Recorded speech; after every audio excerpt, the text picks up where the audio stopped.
Look, I'm not gonna sit here and pretend I was some perfect wife, but Randy made it so damn easy to lose respect for him. I'm Kylie. I'm 28, and I've been married to this man for 4 years. 4 years of watching him fumble through life like he's perpetually confused about how the world works. When we first got together, I thought his quiet nature was mysterious, maybe even deep, but it didn't take long to realize he was just bland. He worked some generic office job that he never talked about with any passion, came home every night at exactly the same time, and had this annoying habit of asking how my day was like he actually cared about the answer. The thing is, Randy never fought back when I made little comments about his projects or his ideas. He'd just nod and smile like some kind of trained dog, which made me respect him even less. I started testing boundaries early in our marriage, making jokes about his cooking disasters or his inability to fix anything around the house, and he'd laugh along like it was all harmless fun. But between us, it wasn't fun for me. It was frustrating watching someone just take whatever I dished out without any backbone whatsoever. My family loved him at first because he was polite and agreeable, but I could see them starting to notice what I'd been dealing with all along.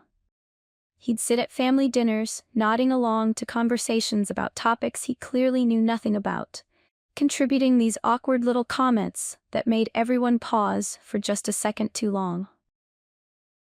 I remember thinking, during our 3rd year of marriage, that I'd married a man who would never surprise me, never challenge me, never be anything more than exactly what he appeared to be on the surface. Randy had this way of getting excited about the smallest accomplishments, fixing a leaky faucet, organizing his desk at work, completing some online course nobody cared about, and I found myself rolling my eyes more and more frequently. When he'd try to tell me about his day or some project he was working on, I'd find myself mentally checking out, scrolling through my phone or planning what I needed to do later. The worst part was how he never seemed to notice my disinterest, or if he did, he never called me out on it. He just kept being his predictable, unambitious self, content with mediocrity in every aspect of his life. I started making comments in front of friends about his lack of handyman skills, or his tendency to overthink simple decisions, and he'd just chuckle and agree like he was in on the joke. But I wasn't joking. I was genuinely embarrassed by some of his attempts at being useful around the house, or trying to impress people with stories that went nowhere. My sister Heather would sometimes give me looks when I'd make these comments, but she never said anything directly. I think she could see what I was dealing with. Married to someone who seemed content to just exist without any real drive or ambition. Randy never pushed back when I'd suggest he wasn't good at something, never defended himself when I'd point out his failures, and that passive acceptance made me lose even more respect for him. By the time we'd been married 3.5 years, I'd settled into a pattern of treating him like a roommate who occasionally annoyed me rather than a husband I respected. The family dinner that changed everything wasn't planned as some kind of test or confrontation. It just happened naturally because I'd gotten so comfortable expressing my real thoughts about Randy that I forgot to filter myself in public. I'd been making little digs at him for months, maybe years, and he'd never once told me to stop or shown any sign that it bothered him. So when the opportunity presented itself at my parents' house that night, with everyone gathered around the table in such a good mood, it felt natural to share some of the reality of what living with Randy was actually like. The moment I walked into my parents' house that evening, I could already feel Randy's nervous energy. He always got like this around my family, overly eager to please, trying too hard to contribute to conversations he had no business joining. Mom had made her famous pot roast, and Dad was in one of his good moods, telling stories about his work while everyone laughed at the right moments. Heather was there with her husband. My cousin Patrice had driven down from the city, and even my parents' neighbors Emmett and Audrey had joined us. Randy was having what he probably thought was a meaningful conversation with Patrice about some project he'd been working on at his job. I could see him getting animated, gesturing with his hands, that familiar gleam in his eye that appeared whenever someone showed the slightest interest in his mediocre accomplishments. Patrice was being polite, nodding along, but I could tell she was just being nice. That's when I decided someone needed to inject some reality into the situation. "Oh, don't listen to him," I said, laughing as I cut into my roast. "He's always going on about his projects, but let's be real, none of them ever lead to anything." I expected Randy to laugh along like he usually did, maybe make some self-deprecating joke to deflect. Instead, he just looked at me with this expression I couldn't quite read. The table got a little quiet, but I was already committed to the bit. "Seriously, you guys should have seen him last month," I continued, shaking my head with what I thought was affectionate exasperation. "He tried to fix a cabinet in our kitchen, and it ended up even worse than before. I had to call someone to actually get it done right. I swear, I don't know how he gets through life sometimes." The laughter that followed felt forced, but it was laughter nonetheless. Mom and Dad chuckled nervously, Heather looked uncomfortable, but Patrice seemed genuinely amused. Randy just sat there, cutting his food with mechanical precision, that weird expression still on his face. I should have stopped there, but something about his silence irritated me. Why wasn't he defending himself? Why wasn't he at least trying to explain what had actually happened with the cabinet?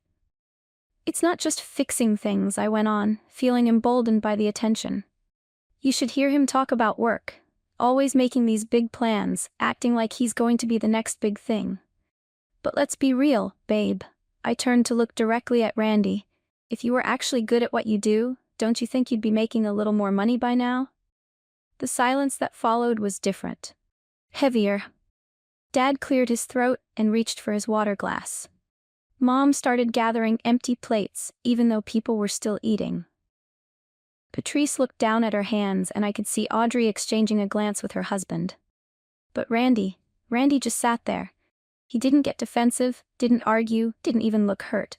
He just nodded slowly, like he was considering my words, and took another bite of his food.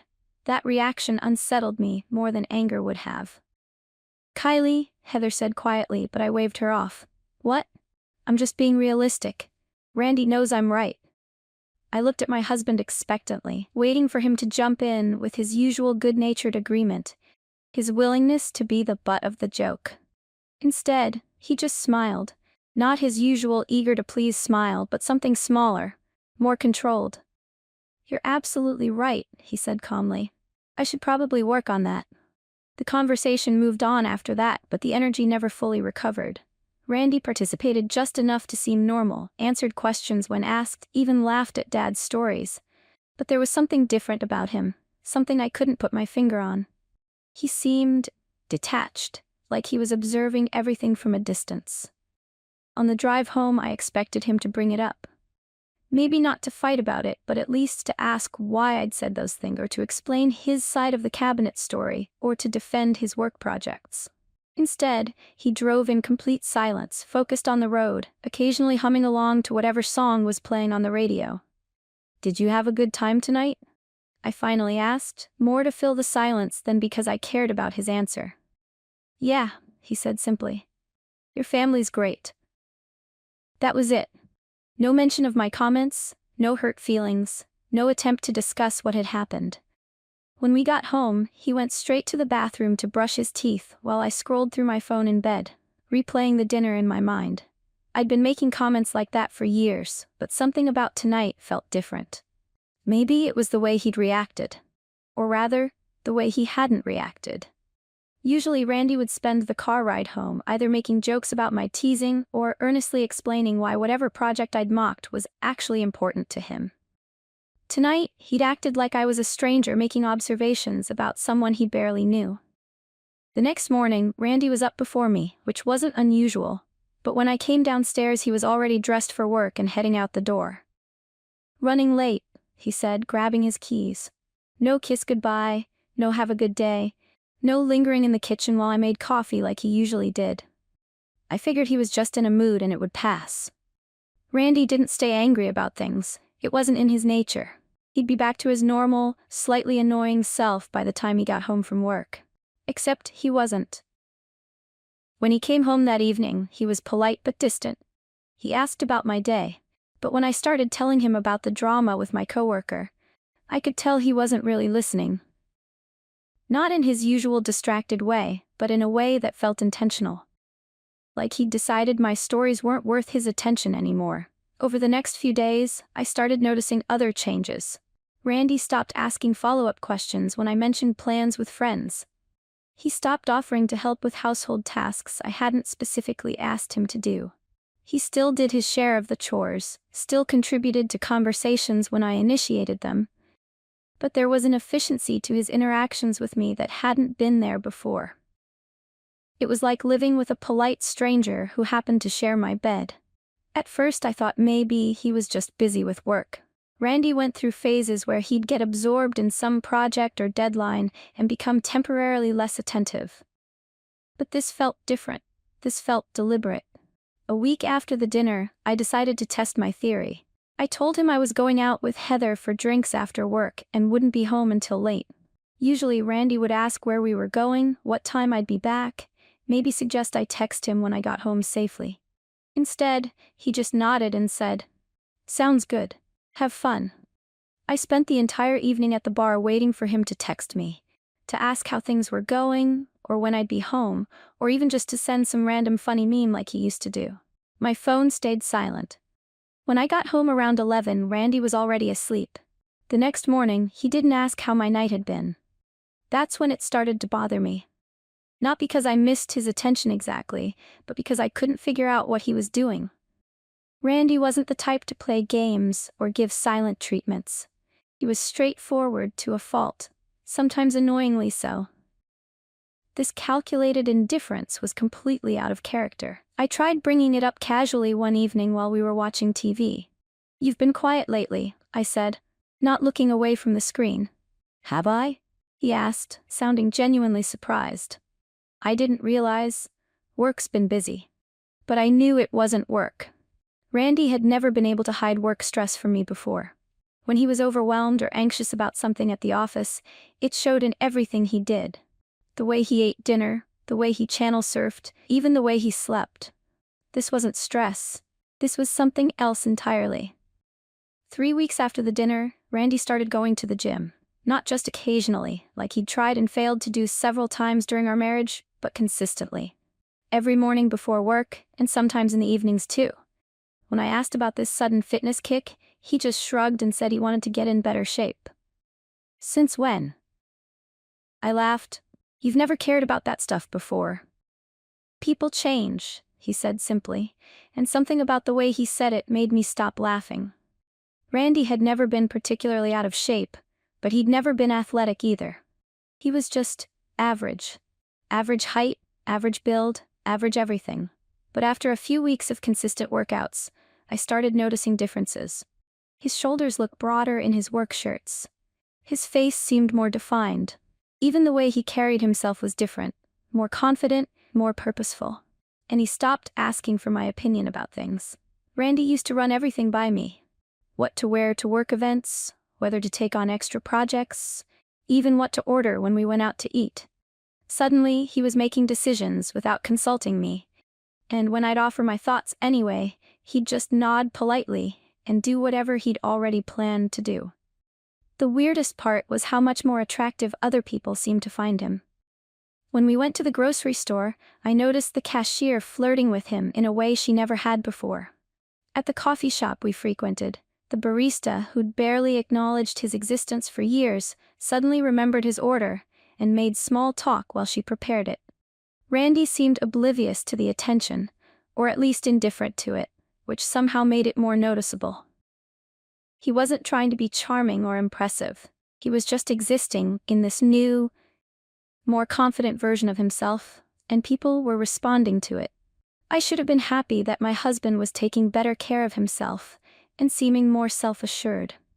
Instead, I found it irritating. This wasn't the Randy I'd married. The Randy I'd married needed my guidance, valued my opinions, looked to me for validation and approval. This new version of him acted like my thoughts about his choices were optional information he could take or leave. 2 months after the dinner, my family was gathering again for Dad's birthday. I was looking forward to it partly because I wanted to see how Randy would behave this time around.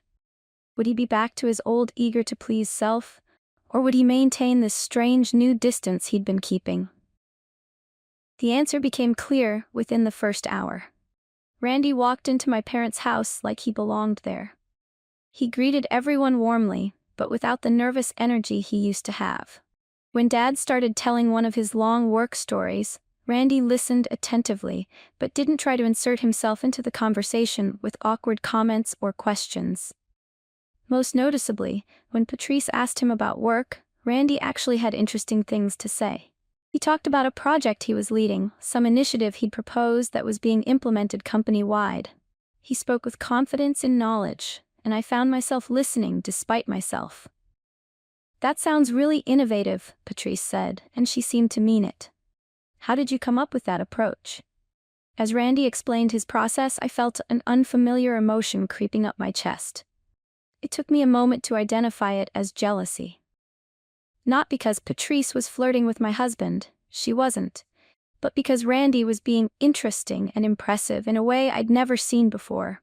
"We always knew you had potential," Mom said when Randy finished his explanation, and I nearly choked on my wine.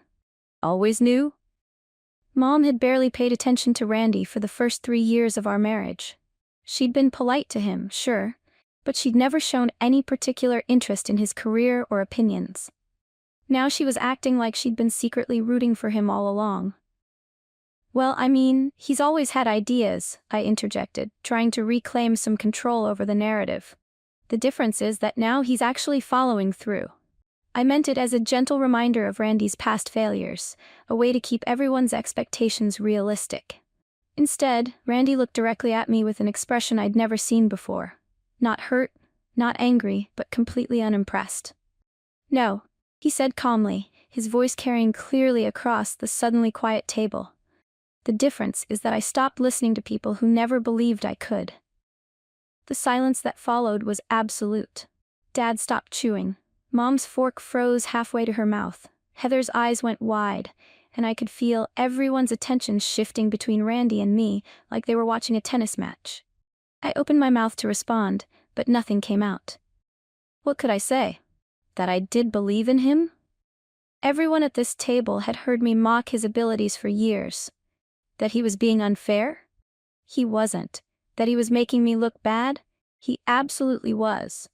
And I was pretty sure that was intentional. Randy turned back to Patrice and continued their conversation like nothing had happened, but everything had changed. For the rest of the evening, people directed their questions and comments to him instead of around him. They asked for his opinions, laughed at his jokes, included him in ways they never had before. And I sat there realizing that somewhere along the way, I'd become irrelevant to my own husband. The ride home was the longest 20 minutes of my life.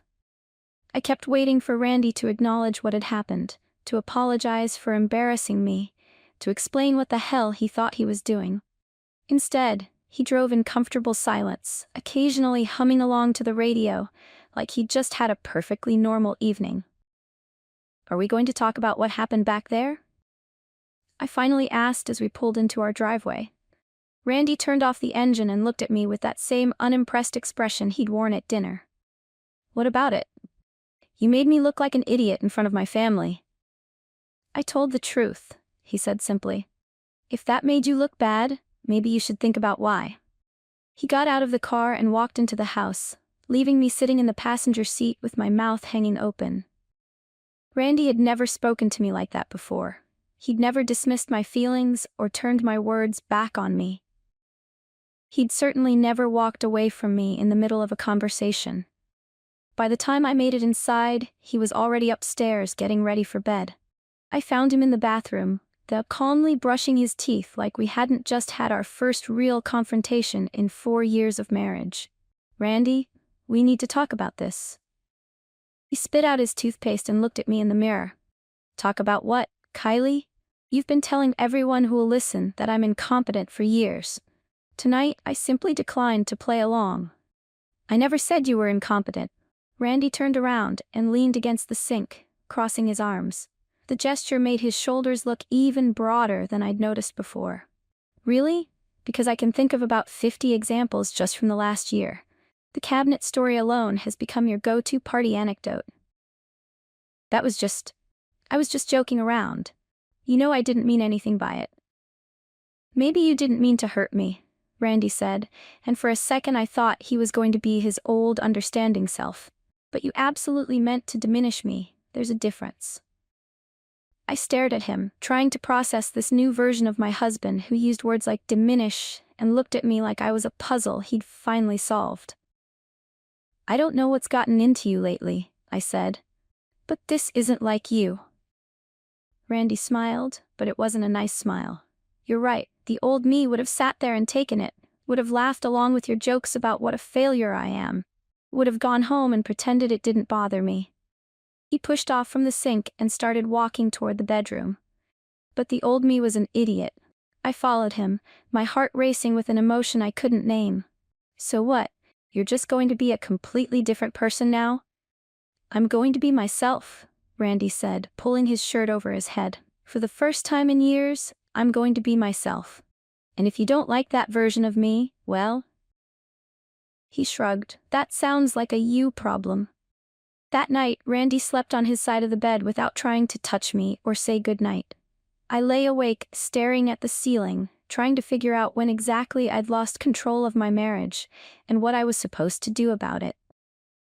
Over the next few months, Randy continued his transformation. He started dressing better, not dramatically, but more thoughtfully. He took on bigger projects at work and actually succeeded at them. He made plans with old friends he hadn't seen in years. Friends I didn't even remember him having. Most infuriatingly, he stopped caring about my approval. When I made snide comments about his new clothes or his gym routine or his social plans, he'd just shrug and continue doing whatever he wanted. When I tried to start arguments about his behavior, he'd listen politely and then do exactly what he'd been planning to do anyway. The worst part was that I could see how much happier he was. Randy had always been a relatively content person, but now he seemed genuinely fulfilled in a way that had nothing to do with me. He laughed more, smiled more, carried himself with a confidence I'd never seen before. And I hated it. Not because I wanted him to be miserable, but because his happiness felt like a rejection of everything we'd built together. If Randy could be this confident, this successful, this attractive to other people, then why hadn't he been that way when we were happy? Why had it taken him pulling away from me to become the man I'd always wanted him to be? 6 months after that first dinner, I finally understood what was happening. Randy wasn't going through a phase or having some kind of midlife crisis. He was done with me. Not just angry or hurt. Actually done. He was polite, he was civil, he fulfilled all his obligations as a husband, but emotionally, he'd checked out completely. The realization hit me one evening when I was telling him about a problem I was having with my boss. It was the kind of story I'd told him hundreds of times before. Workplace drama that I needed to vent about and wanted him to take my side on. Instead of his usual supportive responses, Randy just nodded occasionally and said, in the right places. Are you even listening to me? I snapped. Randy looked up from his phone with mild surprise. Of course. Your boss is being unreasonable about the Henderson account. He'd been listening, but he didn't care. Not about my problem, not about my frustration, not about making me feel better. He was going through the motions of being a supportive husband without any of the emotional investment that used to come with it. Randy, what's happening to us? He set down his phone and looked at me with something that might have been pity. Nothing's happening to us, Kylie. This is just what we are now. What's that supposed to mean? It means I finally see our marriage clearly, Randy said. And I've decided I'm okay with it being exactly what it is. Which is what? Randy was quiet for a long moment, like he was choosing his words carefully. Convenient, he said finally. We share expenses, we have routines, we know each other's schedules. It works fine as long as nobody expects it to be more than that. The word convenient hit me like a slap. That's what I'd reduced our marriage to. A convenience. And now, Randy was throwing it back in my face. That's not what I want, I said, and I was surprised to realize I meant it. Then you should have thought about that before you spent 4 years treating me like I was lucky you settled for me, Randy replied. He picked up his phone again, signaling that the conversation was over. But it wasn't over for me. Not by a long shot. I started trying to win him back, though I wouldn't have called it that at the time. I made his favorite dinner, complimented his new clothes, asked about his work projects with what I thought was genuine interest. Randy accepted all of it politely, but without enthusiasm, like I was a acquaintance making small talk. I suggested we take a vacation together, just the two of us. Randy said that sounded nice, but never followed up on planning anything. I bought tickets to a concert I thought he'd enjoy, and he thanked me and went along, but spent the evening checking his phone and making polite conversation like we were on a first date that wasn't going well. Nothing I did seemed to reach him. It was like trying to connect with someone through bulletproof glass. I could see him, I could talk to him, but nothing I said or did actually touched him. The final straw came 8 months after that first dinner. I was getting dressed for another family gathering, this time for Heather's birthday, and I put on a dress I knew Randy used to love. When he saw me, he nodded approvingly and said I looked nice, but his tone was the same one he'd used to compliment a stranger's outfit. "Remember when you bought me this dress?" I asked, trying to inject some nostalgia into the moment.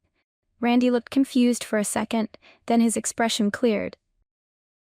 "Right, for our anniversary 2 years ago. You looked beautiful that night." Past tense. Everything was past tense now. At Heather's party, I watched Randy work the room like he'd been doing it his whole life.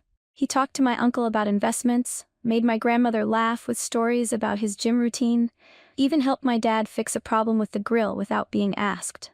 Everyone loved him, and he seemed to genuinely enjoy their company. But when people asked about us as a couple, Randy's responses were perfectly pleasant and completely impersonal. "Kylie's doing well," he'd say, or "we're keeping busy." Never, "we're great," or "we're excited about." Always separate, always distant. On the drive home, I finally broke down. "I can't do this anymore," I said, tears streaming down my face. "I can't live with someone who treats me like a roommate." Randy pulled over and turned to look at me with more attention than he'd given me in months. "Kylie, what did you think was going to happen? I thought we'd work through it. I thought you'd forgive me." "Forgive you for what?" Randy asked, and I could hear genuine curiosity in his voice. For the things I said, for not supporting you, for taking you for granted." Randy nodded slowly. "And what have you done to earn that forgiveness?" I opened my mouth to list all the nice things I'd done for him over the past few months, but something in his expression stopped me. He wasn't asking about gestures or efforts. He was asking about change. "I've been trying to be better," I said weakly. "Have you?"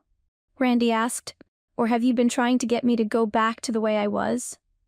The question hung in the air between us, and I realized I didn't have a good answer. Had I been trying to change, or had I just been trying to restore the dynamic where Randy needed my approval, and I held all the power?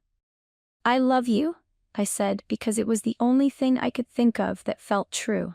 Randy's expression softened slightly, but not in the way I'd hoped. "I know you do, Kylie, in your own way. I know you love me, but love isn't enough when it comes with a complete lack of respect." "I do respect you." "No, you don't," Randy said gently. "You respect the new version of me because other people respect him. But you never respected the man you married, and I don't think you ever will." We sat in the car for another few minutes, both of us crying quietly, before Randy started the engine and drove us home. That night, he slept in the guest room for the first time in our marriage. 2 weeks later, Randy moved out. Not dramatically, not with a big confrontation or ultimatum. He just quietly found an apartment across town and started moving his things out while I was at work. When I came home to find half his clothes gone from the closet, I called him in a panic. "We should talk about this," I said when he answered. "What's left to talk about?" Randy asked. He sounded tired but not angry. "You know why I'm leaving. We could try counseling." "Kylie, we could spend years in counseling and you still wouldn't understand why spending 4 years mocking your husband in front of other people was wrong. You're not sorry you hurt me. You're sorry I stopped letting you." The line went quiet, except for the sound of both of us breathing. "I'll be back tomorrow for the rest of my stuff," Randy said finally. "We can figure out the logistics later." He hung up, and I stood in our empty bedroom holding my phone and trying to figure out how my life had fallen apart so completely. The divorce was finalized 11 months later. Randy was fair about everything, more than fair actually. He didn't ask for alimony even though he probably could have gotten it. He let me keep the house and most of our shared belongings. He even helped me figure out how to refinance the mortgage on my own. Through mutual friends, I heard that he was doing well. Better than well, actually. He'd gotten a significant role change at work, was dating someone new, seemed genuinely happy. People who saw him around town said he looked great, seemed confident, appeared to be thriving. I, on the other hand, was struggling. Not just financially, though living on one income was harder than I'd expected. But emotionally, I felt like I was drowning. I'd lost my marriage, my best friend, and my sense of who I was, all at the same time. The worst part was that I couldn't even be properly angry at Randy. He hadn't cheated, hadn't lied, hadn't done anything cruel or vindictive. He just stopped tolerating being treated badly, and apparently that was enough to end our marriage. Sometimes I wondered if I should have fought harder, should have tried to change more dramatically, should have begged him to give me another chance. But deep down, I knew Randy was right. I didn't respect the man I'd married, and I probably never would have. I'd fallen in love with his potential, not his reality, and spent 4 years trying to mold him into someone he wasn't. The person he became after he stopped caring about my opinion was impressive, attractive, successful, everything I'd always wanted him to be. But he'd only become that person by cutting me out of his life completely. I was sitting alone in our old house, scrolling through social media and seeing pictures of Randy at various events looking happy and confident, when I finally understood what I'd lost. Not just a husband, but the only person who'd ever loved me enough to put up with the worst parts of my personality. And I'd thrown it all away because I thought I was settling for him, when really, he'd been settling for me.